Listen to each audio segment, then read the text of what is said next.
কি অবস্থা? অনেকদিন পর ঢাকার আসলি, কি অবস্থা? বিয়ে শাদিও করলি, ভাবি কি কেমন কেমন কেমন মামা? তোর ভাবের কথা আর কইস না, বিয়ে যা করছি এই 2-4 এলাকায় আমার বউর মতন কোনো বউ। কিরে তো খুঁজবা লাগছি কতক্ষণ ধরে রাস্তা দিয়ে এনে এসে বসে রয়েছে, যেমন একবার ফোন এই যে বয় তোর ফোনটা এরোতে দি ফোন দরকার।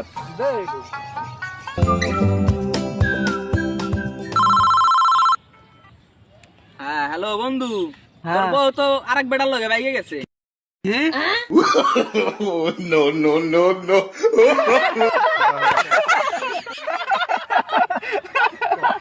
কিরে তুই আসিস কে? তোর দিয়ে বউ চলে গেছে। বন্ধু মোবাইল তো এটা আমার না, মোবাইলটা তোর গেছে। তোর ফোনটা এরোতে দি ফোন দরকার।